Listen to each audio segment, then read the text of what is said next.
guys, it's Simon at Pulse Cinemas and welcome to this week's SCHINO'S Kitchen. So the SCHINO'S Kitchen has been growing in popularity over the last few weeks and we've been gaining some interest in people actually wanting to come onto the show to be able to present themselves. We're very lucky this week because we've actually managed to bag ourselves a professional chef. So it's a slight different kind of concept. Normally it's me teaching people how to cook, but we've got Tom from IsoTek, who is our main contact for everything IsoTek in the UK. And he actually used to be a chef. So he's going to talk about that and teach me how to cook a Chilli Pesto Prawn Tagliatelle. So I hope you enjoy the event and make sure that you follow and subscribe us on YouTube. Cheers. Tom, you coming in? So how's life in lockdown? Yeah, it's been very good so far. Keeping very busy, which is great. Kind of trying to keep the sanity going with going back to this sort of stuff and doing a lot of cooking in my free time outside of work. But yeah, generally speaking, pretty good. So I follow you on Facebook, so I often get my belly rumbling around kind of 7 o'clock at night when you eat dinner, obviously, and when you cook your dinner, you're not just slapping some Heinz in the microwave and doing some toast. You come up with these rather creative-looking artistic dishes, which your whole family obviously get to enjoy, which is nice. Yeah, I mean, I started taking photos of stuff at the start of lockdown last year in about March time, where I think some of the boys, especially who I play cricket and golf with, were getting fairly fed up of it. So jokingly, they said, why don't you start an Instagram page to be able to actually kind of portfolio all this food you're doing. Just it's, for my benefit, it's great as well because I get to save them. So I set up a page called TJ Fresh, and yeah, it's kind of gone from there. So it's been a good hobby over the lockdown. That is awesome. I love following the cooking stuff on YouTube, but when you're looking at people that are cooking food, it's often this kind of real professional affair, which what I like about you is it's the professional knowledge taken into the everyday world and just cooking nice, quick, simple dishes that taste good, look good, and make you feel good as well. Because I think that's so important at the moment while you're in lockdown is looking after yourself, you know, is eating the right things, keeping yourself happy, you know? Yeah, absolutely. It's at the end of the day, when we're all still working, I mean, if you've gone on furlough and stuff, it's a bit easier, but while we're still working, you've still got that same time to cook in the evening, so you don't want to be slaving away for hours and stuff. Definitely. Being able to throw some stuff together that's still healthy and fun is good. Oh, brilliant. Well, thank you again for joining us today. So teach me how to cook this dish, and while we're teaching, I hope we're going to learn a little bit more about you. So where was you a chef before then? So I started as a chef when I was about 16, down here in Winchester where I live. And I was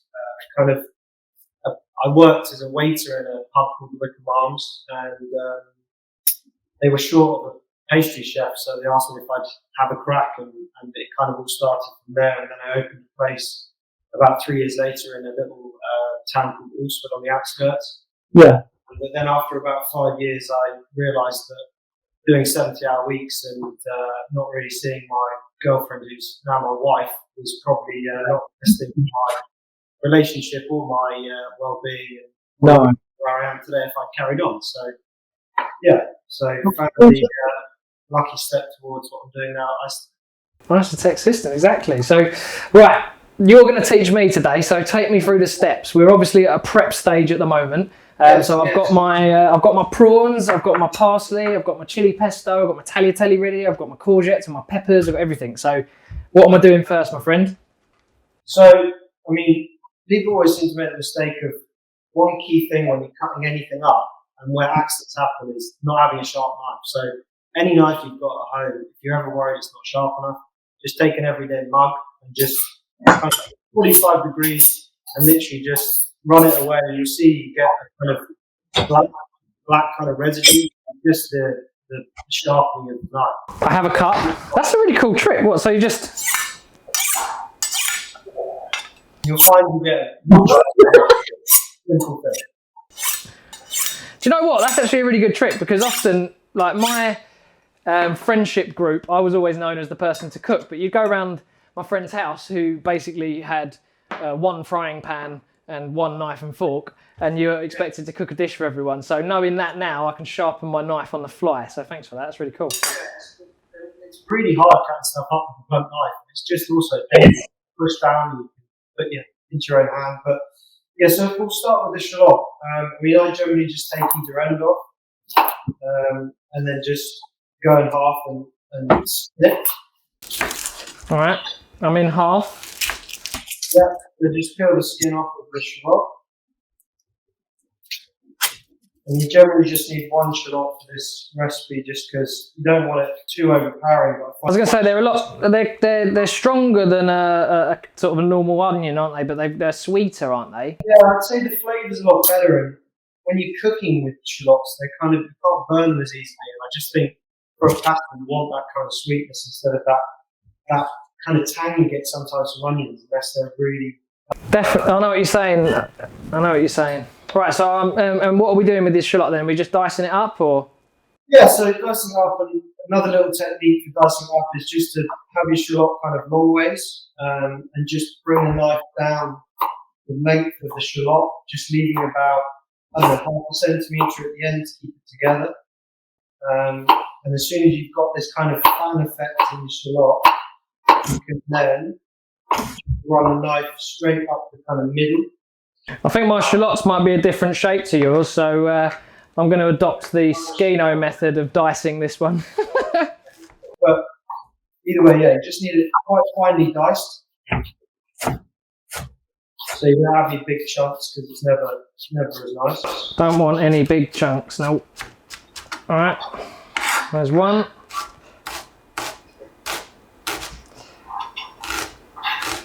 So last time we were doing this, we had Simon Gibbs from our, you know Simon, you spent a lot of time with Simon. So he came onto the session last week and just introduced himself, because I think it's key to the guys out there seeing who's behind the scenes in the company. So, I mean, we get to do a lot of things kind of behind the scenes that set everyone up in the world for the content that we've got to offer, or the products that we've got to offer. So, like when we've spent time in Germany together at the Munich high-end shows, and that Italian restaurant you took me to out there, that was stunning. That was absolutely stunning. But so yeah, it's just a really, really good forum for people to come on and actually kind of talk about where they've come from. So you started at IsoTek in quite a funny way, didn't you? How you actually sort of got into the company. Yeah, so obviously when I was chefing, it was quite hard to take any time to start looking for a new opportunity. But I was actually lucky enough to be sharing hairdressers with my now boss, Keith. And it was actually my hairdresser who mentioned to me that he had someone going on maternity leave, and they were looking for someone to kind of take over a role as, I think it was a production line manager to start with. So I went in for the interview, and obviously Keith asked me what I was doing. I think Keith was literally flown in back from Australia that day. Yeah. We'd had the interview the next day. So it was a really interesting chat. And obviously he said, you know, why exactly are you going from this and coming to this? Because this is completely different, yeah. Yeah, and obviously I said, well, at the end of the day, I'm you know, ordering parts in terms of food, and I'm producing high-end meals in a Rosette-style restaurant. And at the end of the day, Keith wanted a production line manager who ordered parts and manufactured the IsoTek products. And I thought, yeah, I can do that. And Keith, luckily, after a few interviews, kind of gave me a shot, because I think, you know, we got on very well from day one, and it's been kind of a roller coaster since then. I've been there now 8 years, and I'm now a director along with Keith and Barry. Oh, congratulations, man! That's awesome. Yeah, so it's been absolutely fantastic. It's just, you know, to go from chefing to this is a blessing, because, you know, it's lovely. We're a big family really at IsoTek, and we do this sort of thing together all the time. When in COVID times, I mean, when I've seen you guys in Amsterdam, Keith and I have actually been staying in a hotel where we had these random little kitchens in our rooms. If we didn't have a client evening, or when we were setting up for Keith and I would just kind of cook dinner for each other, because that's the sort of stuff we do. It's really good fun. Yeah, so that's kind of how it started. But it's interesting that you said that, because this is the exact concept behind this SCHINO'S kitchen, is that we're taking all these little individual components and we're putting them together to deliver an overall experience. Same as when you're taking a courgette and a pepper and you put it into a dish and it tastes amazing, you know, it's that kind of concept. So, Right, so I've got some diced shallots and I have other things in front of me. What's next, my friend? If you just quickly peel your garlic cloves, you just need a couple of cloves of garlic, just 4 cloves. And then another nice little trick I can show you for garlic to kind of get that minced garlic texture instead of actually bits of garlic, because some people, my wife included, doesn't massively like garlic. I like garlic. It's always a bit of a funny one, but if you kind of can puree it, it's quite nice. Yeah, it kind of is subtle tasting and you don't notice it, because you do eat with your eyes as well. So I suppose if you see something in there, you naturally taste it. So, right. If you take your garlic you've peeled and just roughly chop it into fairly large chunks, it doesn't have to be tiny chunks, but just roughly chop it, so you get kind of an even consistency. And then what you can do is just take, it's usually a bit easier with sea salt, but you can use any salt. Quite a large pinch of salt, and literally just put it over the top of it, straight on top of the garlic, and then literally take probably a teaspoon maybe of olive oil and just pour that over the top as well. And then you can take your knife on kind of another angle and just muddle it around.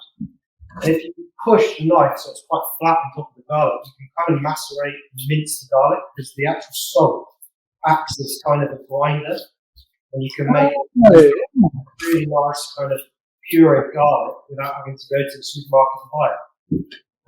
And to be honest, when I was cooking all the time, I used to make jars full of this and just stick it in the fridge with some olive oil. And because it's got the salt in it as well, it used to keep for about probably 10 days up to 2 weeks. So it's a lovely little way to have some fresh minced garlic. So I suppose you can dice it a little bit as well if you wanted to. Cool. I'm just chopping that up. Sort of your garlic there. Just come on to the pepper and the courgette quickly. Alright, so I've got my garlic chopped, got my onions, so they're going in separately at different times, aren't they? Yep. So we just chop the last 2 veggies and then we can start cooking. So just take the pepper and you're looking for probably sort of centimetre squares, just tiny little pieces of pepper, so you get a bit of white still, but they're not huge and overpowering the dish. Okay. This is odd for me because I'm normally the one talking about the cooking, aren't I? So no, this is good. I like this. Your Italian background, you like it. We're on trend. Yeah, exactly. Right, so centimetre squares, yeah? Yeah, just little centimetre squares of pepper. I know a nice dish that you can do with peppers that I was taught by my nan. So basically, you similar thing. You dice it up into nice sort of squares, and you cook it into olive oil, soften them up, a bit of salt, and then you drop in some crushed garlic, and you actually get like chunks of bread. So you take those chunks of bread and then you dip them in, you put them into the frying pan as well. And what that does is absorbs up the oil and then toasts. And then you put it into a bowl, fresh parsley, capers, and it's a really nice side for, especially like, funny enough, like roast dinners. If you have like a roast dinner and then this like kind of fresh, nice kind of garlicky, peppery side, it's really, really cool. And that's actually another really good base for another prawn dish, because you can take that you produce and add prawns and a bit of Parmesan cheese, and you can bake it on the grill. That's cool, yeah. But I love the smell of peppers when they're cooking. That's what reminds me of when I was little, when my nan was about, and that smell that used to just come out of the kitchen. It just smells like Italy. It's just, I love it. It's so nice. So with the courgette, I just take off the sides. And take basically the grain and half of the flesh. And I actually take out the kind of core, because I find that's quite watery, and that can kind of dull down the pesto. And I just usually use that for a soup or a juice, or I don't know, compost bit or something. What, so just sort of cut sides off, yeah? Yeah, just take the sides off of the courgette. You've got literally like a strip of courgette, and you haven't got too much core because it's so watery. And then again, just into the same sort of size pieces as the pepper.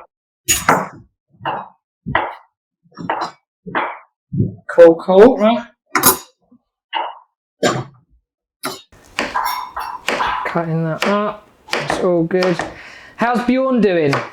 Yeah, Bjorn's doing very well. I think he's come back to work in the last 3 weeks, and he seems to be doing okay. Brilliant.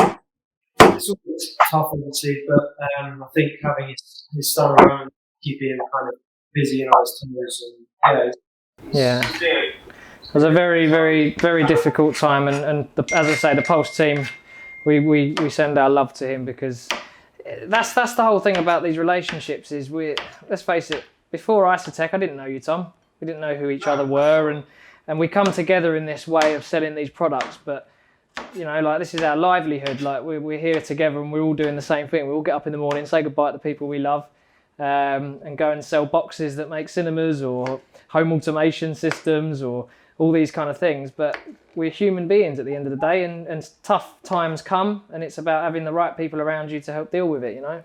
It's nice. Yeah, exactly. And the main thing for us, and one kind of big thing we have, is that everyone needs to be enjoying themselves, even though life's been hard with COVID and sometimes work's tough. Every single job in the world's tough sometimes. But at the end of the day, if people are still wanting to get up and wanting to go to work, that's the key thing. When you stop, that's when the problems occur. So, it's, like you said, it's key, and that's why we have these sorts of things. And Keith and I do a lot of stuff like this, and we do this with all our staff at IsoTek, because this kind of bonding over meals is always good, and it's free-flowing conversation. It's very, very healthy. Definitely.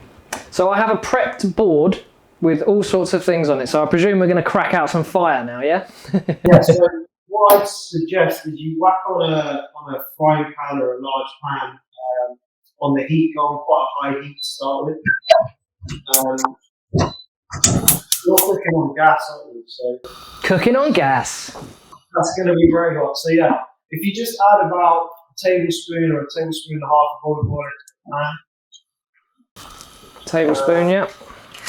When that's hot, that will be ready for the shallots. In the meantime, while the pan's heating up, just maybe whack some hot water on. Yep, I've got that. Okay, cool. And then, obviously, as you all know, with pasta boys, just salt the water a little bit. Yep. I'm actually going to get my grinder out for that one. Sorry, guys. Just off camera, getting my salt. This is a working kitchen at Pulse, so this is what's nice about this facility, is because we have this working kitchen, we can actually do this for dealer events. So when we're doing demos, if the client wants some food, instead of getting a sandwich from the local shop, let's cook some pasta and have some nice times doing it, you know? It's all about enjoying the experience when you're here. Right, so salt in the water. Leave that to boil. Okay, that's getting up to some heat. Shallots in. Yeah, going with the shallots into the oil. And then you just kind of want to cook these like you would with an onion, just so they're translucent, so they soften a little bit. And you just kind of release the sweetness of them. And that will only probably take about 30 seconds. Just make sure you don't burn them, obviously, because then they go. Yeah. And then as soon as you've got kind of a little bit of softness in the shallots, you can go in with the courgette and the pepper. And then just a little bit and add the garlic as well, because obviously. So fry this off first for a bit and then add the garlic afterwards, yeah? Yeah, because a lot of people make that mistake of adding fresh garlic into a very hot pan, and then you burn it, and that tastes bitter, isn't it? It's horrible. Yeah, you get that bitter taste. Because one of the dishes that I cooked a couple of weeks, well, last week actually, was aglio and olio, which is a really simple dish. But if you burn the garlic, the whole dish just tastes awful. At the end of the day, I think a lot of people forget that really garlic is a flavour. It's not, it's used to flavour stuff. It's not really meant to be cooked out of stuff. Yeah. It's just there to be a flavour, which is important, but I don't want to burn it because it's not really. So should I put my garlic in now, yeah? You can go with the pepper and the courgette. I'd hold off on the garlic for another 2 minutes. Frying that off a little bit. So what's happening at IsoTek at the moment then? Anything new coming? Obviously we've got the Smart Power launch. Well, we've launched the Smart Power, so that's a product that dealers are starting to see.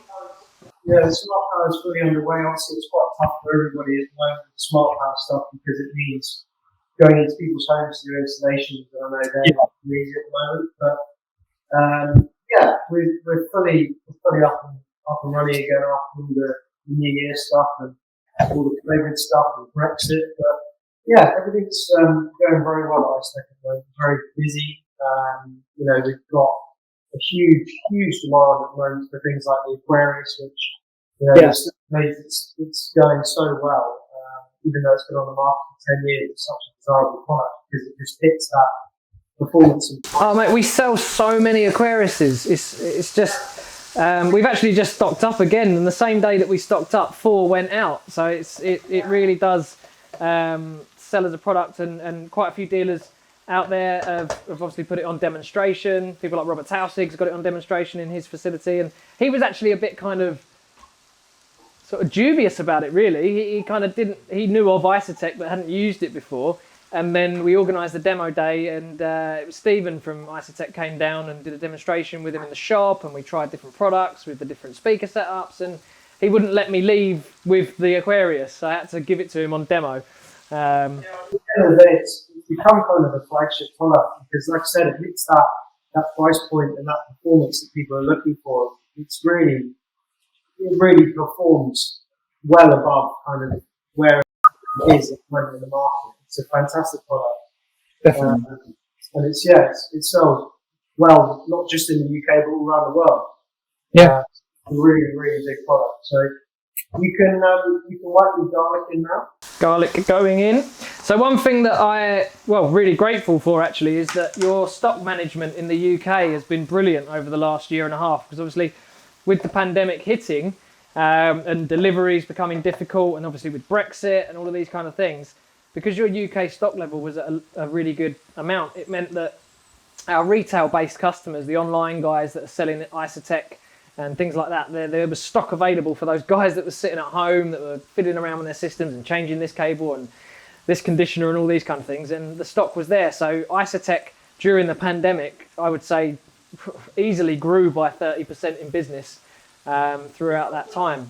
The good thing is that we do a lot of stuff in-house. We produce everything from PCB up until a fully populated PCB into a fully made product all ourselves. A lot of the things like our chokes are made by a company in the UK that we've worked with for a long time. They were designed by Keith and our head engineer Nigel. So we have a lot of control over our own part, which has allowed us to, we've not got delays because of COVID, we've not got this and that. We've got to make sure we've planned it all out. And obviously, it's a nice one, the UK stuff, because obviously Hong Kong, Singapore, and you guys are the ones that take it. But it's always quite key for us to make sure that things, especially the core products, the Discovery range, the power bars, the Initium and Premier cables, they're always in stock, so they could be free flowing. Definitely, and I mean, having that stock level there, I mean, obviously we stock a lot of IsoTek, but the e-commerce website that's going to be coming in the next few weeks for dealers means that from an order processing perspective, especially from the retail guys, to be able to buy that product from the Pulse Cinemas website through their dealer login means that they can view stock levels, they can better plan, they can order that equipment easily without having to go through too many hoops to get that shipped out the door, essentially. So we're really excited about that, and you'll probably see maybe changes in the stock that we do, Tom, because obviously with this new system we can look at our stock levels better and say, right, well, this product's fast moving, this product's not as fast moving, and it kind of helps us in that respect. So absolutely, that's a big help. I mean, these sorts of e-commerce and online systems make a huge difference. I think the good thing for us is obviously our working relationship, like I said already, is very close. So, we can speak every day if we needed to, but we probably speak twice a week because we can just chat, and we like to be able to react to things. Yeah, you've got to be able to react, but being able to be proactive in that as well is useful. Yeah, exactly. And if you guys need something quickly, we can generally turn it around in a day or so and get it out. Now, we've had some really odd ones, and some of the things that I find happens in the UK quite a lot is that obviously we use UK 3 pins. By the way, I'm cutting up some parsley because I'm noticing that you're... I just didn't want to talk over you, but that's perfect. So we can probably just make a little kind of well in the middle of the pan, the courgettes and peppers. Yeah. Just add in your prawns. Prawns in. Yeah, and at that point you can also whack in your pasta. Water's boiling. That's the bit that always burns me, so Right, so we got, this takes 4 minutes, this pasta, so that's enough time, yeah? That's perfect, 4 minutes is good. So 45. So obviously just keep an eye on your prawns. Now, another one, if you've got a pan that's not so non-stick, you can kind of make pans non-stick just by adding literally a tiny little knob of butter, because that emulsifies with the oil and just makes things not stick. So things like fish, it's quite important with fish that you make sure you salt the skin, and you can even score the skin. Yeah. So if you've got any issues with fish sticking to pans, just simply add a bit of butter with the oil and it just kind of creates a non-stick surface. So I've got this on like a kind of medium heat, yeah? Yeah, absolutely. We'll just sort of leave them one side and then we're going to flip them over in a minute, are we? Or you'll see them start to kind of turn colour, and when you start to see it coming over halfway, the kind of prawns going pink, just flip them over. Lovely job. This smells incredible, guys. It's just, yeah. I've got David and George obviously filming and directing this, and currently they're looking pretty hungry. So, well, I don't know about you, George. We've talked about this before. George don't eat anything, Tom. He's one of these people. It's like I noticed this when I've come to Pulse. He's actually gone and got lunch for us, and he's not ever got himself some. Mate, he like eats waffles and chicken nuggets and stuff like that. Madness. You need to just grow that palate. Yeah, man. Right, I'm going to flip my prawns. Yeah. Looking very prawny. So as soon as you flip the prawns, I just suggest you just kind of turn that heat down to quite low, just to let it simmer over. That's the same as like when you're cooking sea bass, isn't it? You cook it on a higher heat on the skin side and then turn it over and turn the heat off. Yeah, because you can see basically on a piece of sea bass, you see the fish will start to go translucent. It'll come up towards. Yeah, it comes up to the middle of the fillet. Yeah, so where the pin bones would be, and when you get to about 80% of the way up, you turn it over and just leave it, and it will just cook out nice and slowly. But yeah, if you turn the heat right down, add in that parsley, and then just kind of muddle that through, and then in about 2 minutes' time, the pasta will be finished. I'm just going to chop my parsley. So, how long have you been married now? Because I think didn't you get married just before the pandemic? Or yeah, I was very lucky actually. We got married September 2019, so we've actually been together now 10 years, but only married about a year and a half. So, yeah, as I said, I think if I hadn't moved to IsoTek, it might have been a little bit different, because it was quite tough back then, because she was a dance teacher and I was chefing, so it was very limited to how much we got to see each other. But it's now a lot easier, especially since kind of working from home a bit as well. So yeah, it's been good. so add me parsley, yeah? Yeah, can I have parsley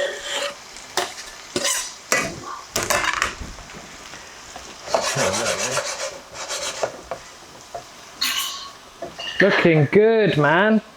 Right. So 45. Our pasta's done. Yeah. So just drain off that pasta. Oven gloves for that one. Which I know some people add the pasta water back in.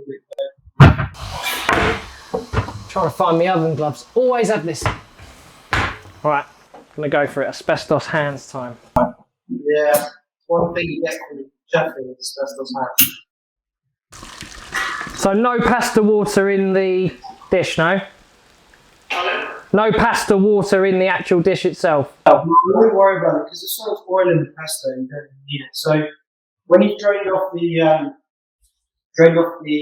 pasta, just literally grab your pesto. You need about 180, 200 grams probably, I think. Yeah. Should be enough. And if you literally just add that pesto into the pasta first. Oh, okay, yeah. How many tablespoons? Probably about 5 or 6 tablespoons.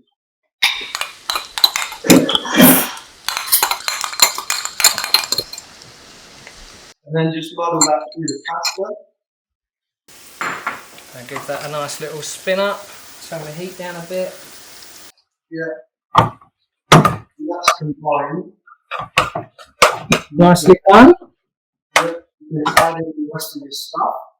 Your parsley and your pepper and courgette and prawn and shallot. Cool beans, and then I presume just give it a wiggle. Yeah, I mean, give it a shake around, and I always try and. You don't want to shake it too hard, do you? 'Cause you don't want to break up the pasta.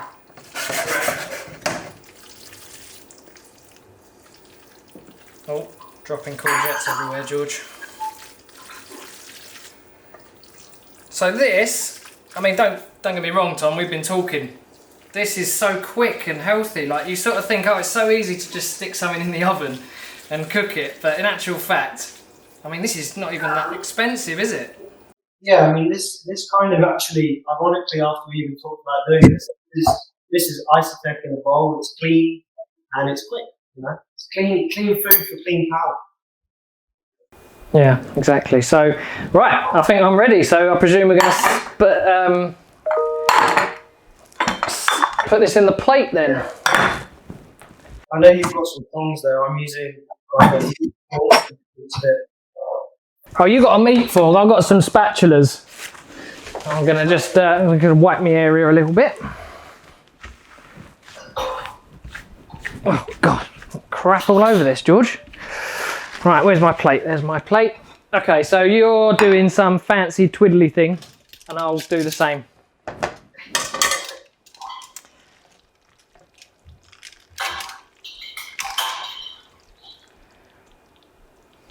So yeah, really, you can do this whole dish in about 15, 20 minutes max. You know, you can be prepping and chatting and doing all that, and then literally the cooking time is no time at all. And then obviously place my prawns around nicely. Yeah, and I always just like to finish, which is why we have it, with a tiny little bit of paprika over the top, just so you get that sort of smokiness in the prawns. So just a pinch of paprika over the top. Get some of the courgette.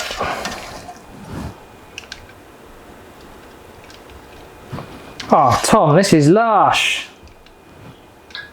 I just said lush as well. Right, and a little bit of smoked paprika on the top, you said, yeah? Yeah, smoked paprika and a bit of black pepper.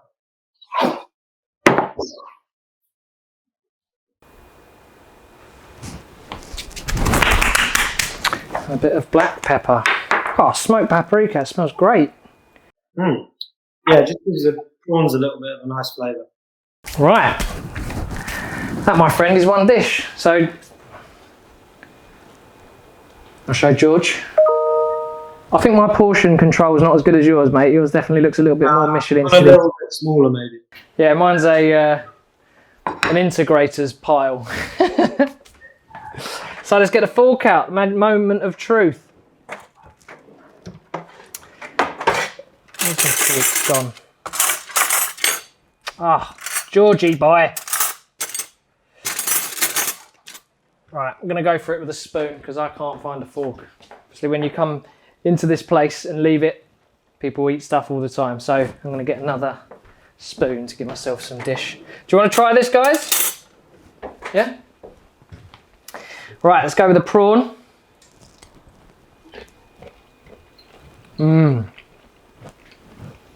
That's good. That is very good. This is me trying to eat pasta with a spoon. Sorry, Grandad. I'd always go chili pesto because it's not as oily as the normal pesto, so the prawn is quite nice. No. Oh, mate, that is so tasty. That is so tasty. Tom, thank you for coming on, mate. It's been an absolute pleasure. So hopefully in the very near future, we'll be able to be doing this with you sat here. But no, we really appreciate you taking the time to set up your kitchen and teach us this amazing recipe and teach us a little bit about you. But Tom has braved the cameras, guys, and I think it's a testament to IsoTek to have him here today. So if you can join us on a sofa session or join us in the kitchen, it would be really, really awesome, and you're more than welcome. But as I said before, make sure you're following us on YouTube, Twitter, Facebook, Instagram, and visit impulsecinemas.com because we've got everything that you need on there. Cheers. Thanks a lot, guys. Cheers, Tom. Cheers, Simon.